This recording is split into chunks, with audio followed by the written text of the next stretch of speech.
জমা জলে পড়ে এবার রাজপুর সোনারপুর পুরসভার এক অস্থায়ী কর্মীর মৃত্যু হয়েছে। তিনি হাইড্রেন পরিষ্কার করতে গেছিলেন এবং সেখানে তিনি তলিয়ে যান। পুরসভার অস্থায়ী কর্মী বেশ কিছুক্ষণ তল্লাশির পর জয়ন্ত ঘোষ, যার নাম, তাকে উদ্ধার করা হয়, তার দেহ উদ্ধার করা হয়েছে। হাইড্রেন পরিষ্কার করতে গিয়ে তলিয়ে গিয়ে মৃত্যু হলো রাজপুর সোনারপুর পুরসভার অস্থায়ী কর্মী জয়ন্ত ঘোষের। অর্থাৎ মৃতের সংখ্যা কোথাও জলে ডুবে, কোথাও বিদ্যুৎ স্পৃষ্ট হয়ে আমরা 12 জন সহনাগরিককে আমরা হারালাম।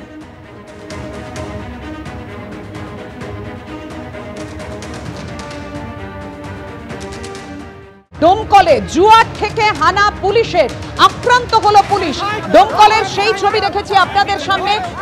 আপনাদের জানিয়ে রাখি, ডোমকলের ভৈরব নদীর পাশে জুয়ার ঠেক বসেছিল। দেখুন যে ভিডিও ভাইরাল হয়েছে।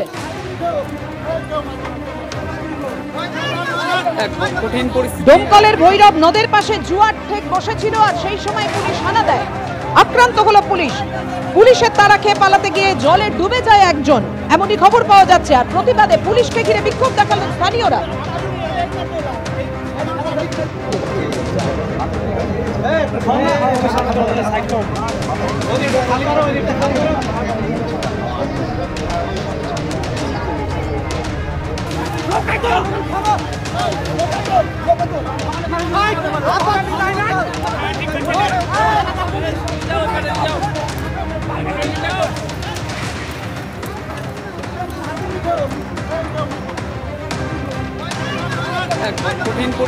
কথা বলবো, আমাদের সঙ্গে রয়েছেন আমাদের প্রতিনিধি রাজীব চৌধুরী। রাজীব, আমরা দেখতে পাচ্ছি ভাইরাল হওয়া সেই ভিডিও, একেবারে সেই ভৈরব নদ যেখানে জুয়ার ঠেক বসেছিল। পুলিশ যখন যাচ্ছে, পুলিশকে ধরে নিয়ে যাচ্ছে ওই জুয়ার ঠেকে যারা বসেছিলেন তারা। ঠিক কি পরিস্থিতি তৈরি হয়? একেবারে পাপিয়া, আজকে ঠিক 12:30 নাগাদ ভৈরব নদী, একদিকে হচ্ছে ডোমকল, একদিকে নওদার কিছু যুবক যারা ওপারে ডোমকল থানা এলাকায় তারা জুয়ো খেলছিল, জুয়ার বোর্ড বসিয়েছিল। 5-6 জন ওখানে জুয়া বোর্ড করে বসিয়েছিল। পুলিশ খবর পেয়ে ঘটনাস্থলে যায় এবং হাতে নাতে জুয়ারিদের ধরে ফেলে। এবং তারা যখন হাতে নাতে ধরে ফেলে তখন অন্যরা পালিয়ে যায়। একজন পালাতে গিয়ে জলে পড়ে যায় এবং এই ঘটনা এপার থেকে লোকজন গিয়ে শেষ পর্যন্ত পুলিশকে আক্রমণ করে। একজন পুলিশ কর্মী তিনি নৌকো থেকে পড়ে যান এবং তাকে নির্মমভাবে মারধর করা হয় বলে অভিযোগ এবং সেই ছবি ভাইরাল হয়।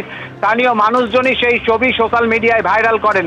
তারপরে বিশাল পুলিশ বাহিনী গিয়ে ঘটনাস্থল থেকে ওই পুলিশ কর্মীকে উদ্ধার করে নিয়ে আসেন। শোনা যাচ্ছে স্থানীয় সিভিক ভলেন্টিয়ার তিনিও আহত হয়েছিলেন।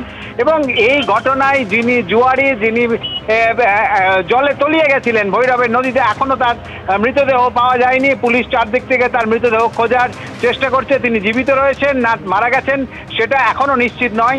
তার খোঁজে কিন্তু তল্লাশি চলছে। কিন্তু যেভাবে পুলিশকে মারধর করা হলো সেই ছবি সমাজ মাধ্যমে ভাইরাল হওয়ার পর কিন্তু জনমানুষের তীব্র প্রতিক্রিয়া সৃষ্টি হয়েছে।